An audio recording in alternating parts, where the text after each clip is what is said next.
Today we're going for a little spin to Southampton, which is a city in England. I was here once before and it was to watch Newcastle playing Southampton, which unfortunately Newcastle were 2-0 up and ended up drawing 2-2. I did enjoy getting there early and watching the team warm up, etc., which was amazing.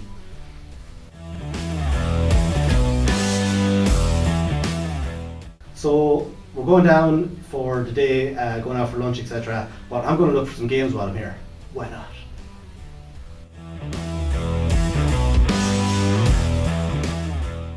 So the first shop I come to is called the Hut, the Retro Hut. Now this shop is really cool.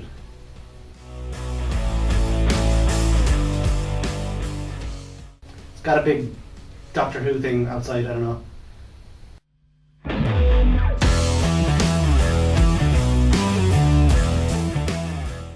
Quite a lot of retro stuff in here and the prices are amazing. This is really good.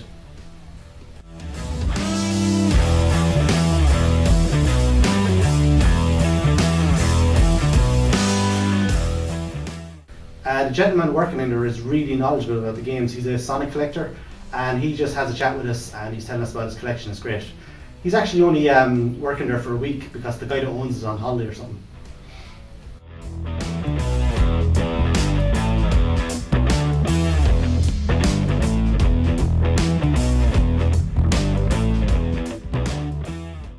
A lot of nice stuff here, a lot of systems, a lot of stuff that I want to pick up if I had more money on me.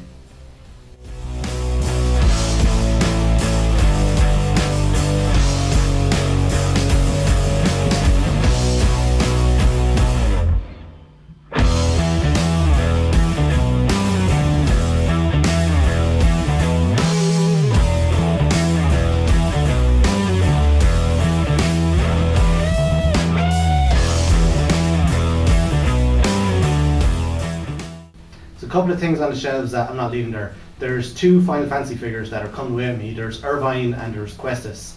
And there's also a little McDonald's Mario, and also there's a little shell as well, a Koopa shell. So they're going on my shelf, joining my Yoshi amiibos.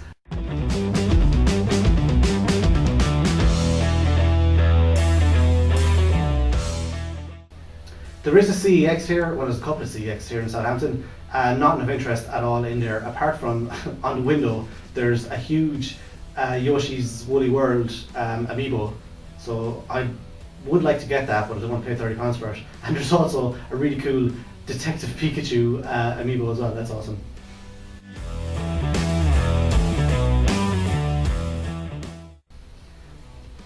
There is another shop here in Southampton as well. But I went in there and the prices are so ridiculous, I just walked back out after a few minutes. It's a sort of like, it looks like an antique shop, but they sell like loads of different stuff, like they sell like clothing and they sell loads and loads of really old video games, but the prices are through the roof, so there's no point even talking about that place.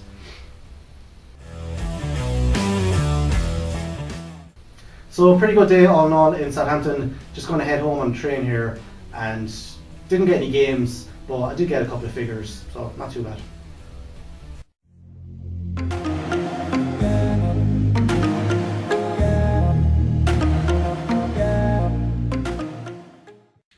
So I got home from a day of looking at games, didn't really find much, so I decided to check out a few games that I picked up a while ago and just haven't had a chance to play yet.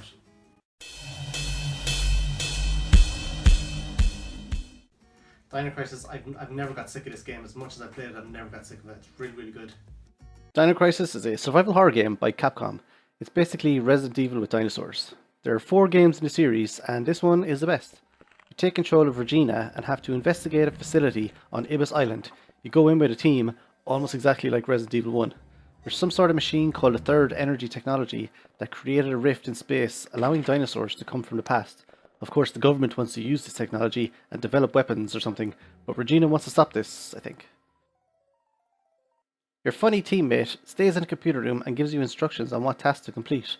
Sometimes you have a squad mate with you, but mostly you travel around the facility alone. The graphics are okay, they have that style of the time when it was made, which is quite rough, but the dinosaurs look good and the sound is really atmospheric. Speaking of the dinosaurs, they look like they're straight from Jurassic World. The controls are tank controls, which is another feature of the time the game was released. This is okay if you're used to them. The first time I used tank controls is when I played Resident Evil 2 and I died immediately, as it took me a while to get my head around them. The gameplay has you moving about the facility, getting keys and items in order to progress. Standard video game stuff. But the dinosaurs always seem to try and attack you. For the amount of dinosaurs in the game, where are they getting their food from? And how are they all alive? Especially the T-Rex, as I imagine they need a lot of food to survive. The zombies in Resident Evil don't need food, but these dinosaurs do. I don't understand this. Plus, who wants to kill dinosaurs anyway? I don't. Replaying this today, it's still a really good game. I hope Capcom give this a HD remaster.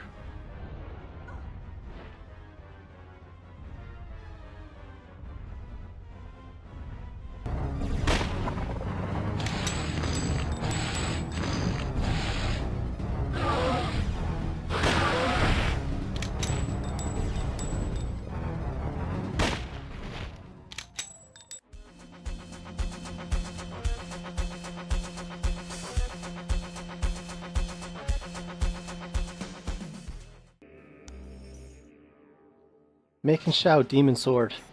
What can I say about this one?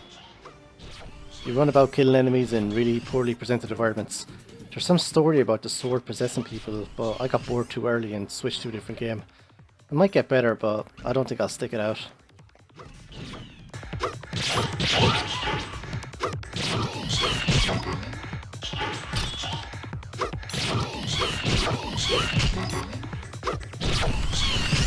This is absolutely terrible. I just put something else into the PlayStation.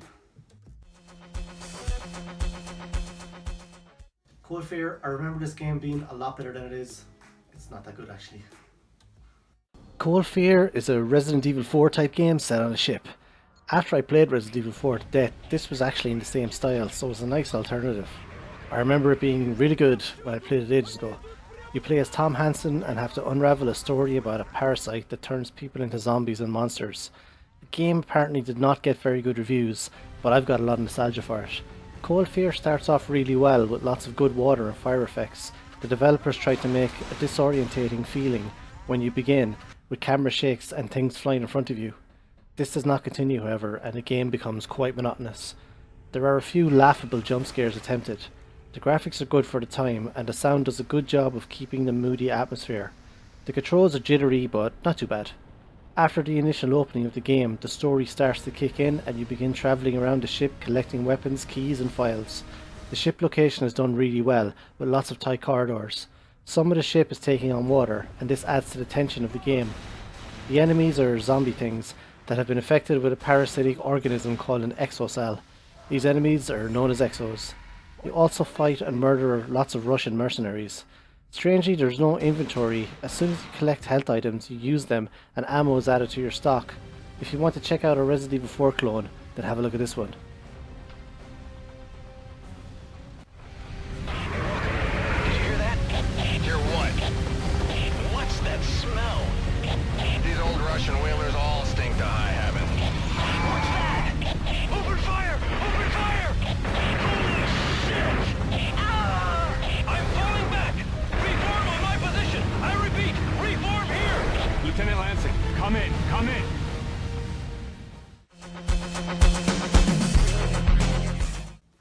It's the story that makes this game really, really good. Beyond Two Souls for the PlayStation 3. It comes in this really cool steel case. If you haven't played this game, then go play it. It's absolutely fantastic. The game is an interactive drama where you see the story unfold, but not in a linear fashion. Each part of the game has you play a different time in the main characters' lives, Jodie and Odin. From a small girl who is identified as having strange powers, to the government's attempts to study her, and later they try to induct her into the CIA. You see her whole life, but at different times. You might jump from her being a child, to her training to be in the CIA, and then back to being a teenager again. Jodie has an incorporeal being named Odin attached to her that can interact with the environment. This allows you to use Jodie and Odin, even with a second player, which is great for co-op play. The story is just amazing, but some parts of the game are far superior to others. I really think they should have shortened the parts where Jodie is a child and made some of the better story-driven parts much longer. The best parts of the game have little to do with the main plot of the government control of Odin and Jodie. By far the most enjoyable section is when you were in the desert with the family of Navajo and have to assist them in ridding their small farm of a mysterious presence. This has little to do with the main story of the rest of the game. The other great part is when Jodie is homeless and makes friends with a group of homeless people. Other parts of the game have you training to be a CIA agent and conducting espionage with the help of Odin. I can't recommend this game enough. Definitely, go play it. Odin, are you ready? There's a large painting in one of the rooms upstairs. Behind it is a safe. The documents we're looking for are inside. But there are guards and cameras, so you have to be careful. You got it?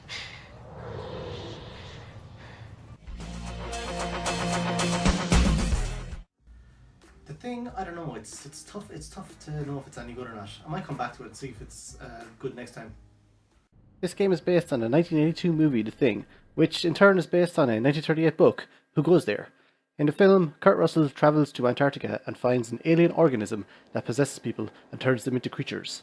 In the game, you take control of Captain Blake and a squad of soldiers who are sent to investigate the frozen facility after the original film takes place.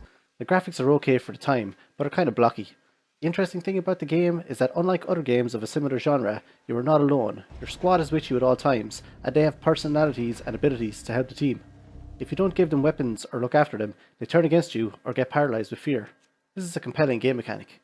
I got a bit bored with this one, as at the start of the game you were going about the frozen facility trying to find keys and explosives. If you've enjoyed this one, let me know, as I might come back to this game again in the future. I'm now going to go and rewatch the 1982 film, as I have not seen it in ages. Blake, you need anything repaired or even a simple bypass, and I'm your man. If any of you take on any damage, get back to me ASAP, and I'll help you out. I'm not carrying any dead bodies back. I'm locked, loaded, and ready to make shit dead.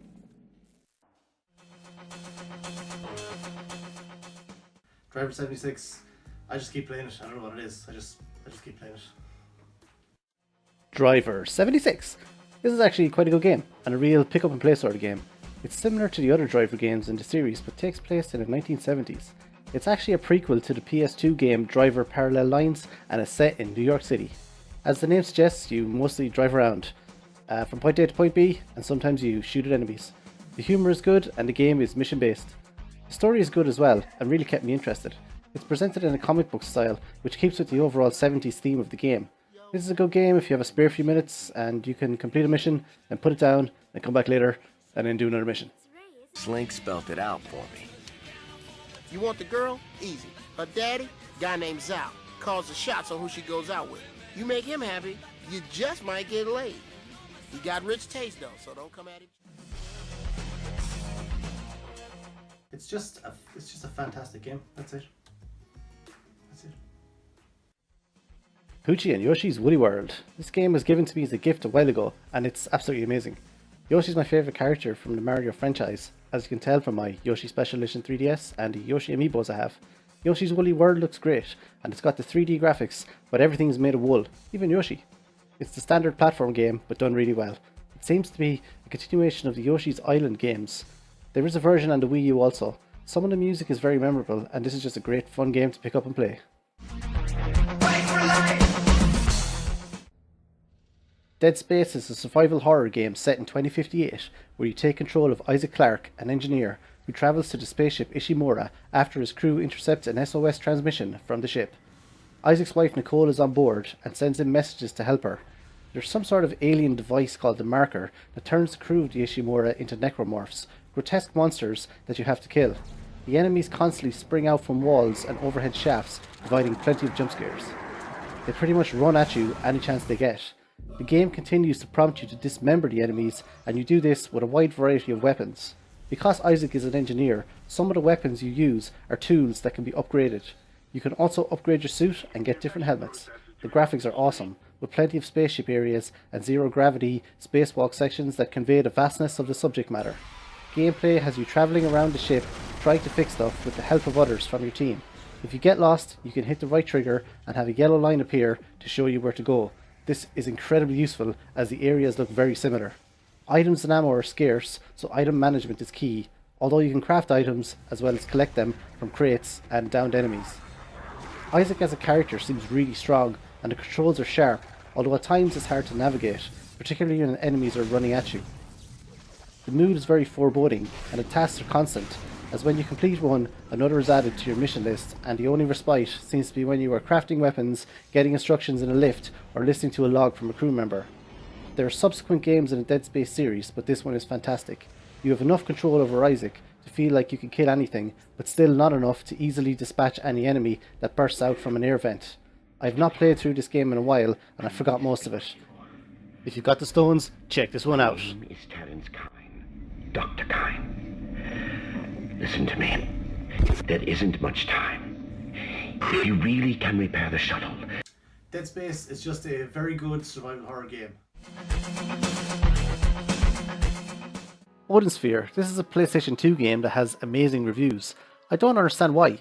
Maybe I just need to play it longer, as I got bored really fast with it. The story of the game is something about warring nations of fairies and Vikings. The game has you play as Alice and read books which tell the story of what's happening. You play as a few different characters, I think, but start off as Gwendolyn, a Valkyrie. As far as I can tell, you talk to people in the castle, buy items and progress the story, and then you go to these 2D repeating planes where you fight enemies and complete level based missions. Each one I played has you attacking a set number of enemies, collecting some lights, and then a chest appears and then you pick up what's inside the chest. The gameplay seems really repetitive, just appearing on a repeating plane, then fighting some enemies, and then going to the next repeating plane. There's loads of different skills, magic items and food things to collect. I'm not sure about this one. If you've played and liked this game, let me know why it's considered such a classic.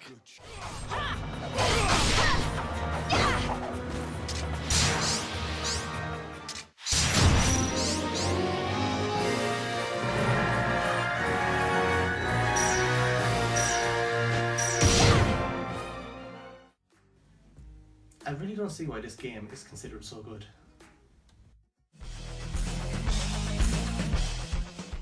Resident Evil: The Darkside Chronicles. I got this a while ago and had to wait until the gun peripherals for the Wii were delivered. This is really good, and it's retelling the story of the original Resident Evil 2 game, and Code Veronica as well, with some extra levels added in with Leon and Krauser. Since Resident Evil 2 was one of my favourite games, I love the retelling. This is a rail shooter, so the screen moves while you shoot things with the Wiimote. It's really good with the gun attached to the Wiimote. I'm not a huge fan of rail shooters, but this one is great. It's really enjoyable, going back and seeing the story from Resident Evil 2, but from a different perspective. What?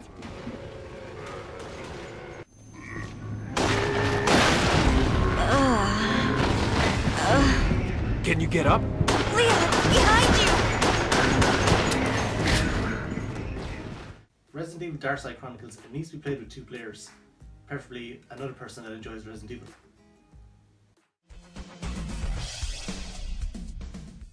Seven Samurai, this sucks. This is Seven Samurai for the PlayStation 2. I got bored of this one really easily. It's a hack and slash where you play as a samurai, Natoe, and run into an area, then have to kill all the enemies, and then run into the next area, and then do the same thing over and over again. It's really repetitive. Apparently it's based on a 1954 movie of the same name, just with a modern setting and some liberties taken to make it into a video game. Not sure about this one. Those villagers are mine, samurai boy. No, I don't think so.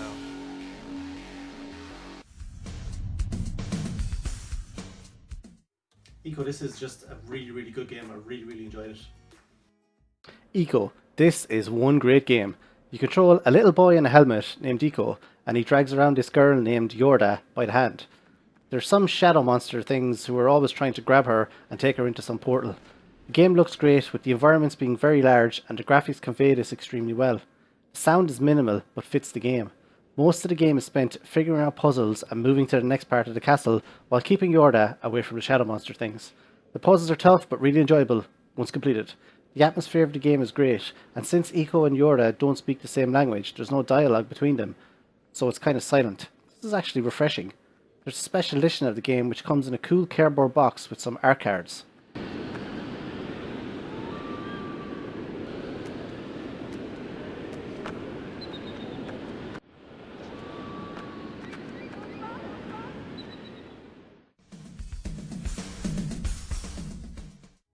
This is just such a fun game, really enjoyable.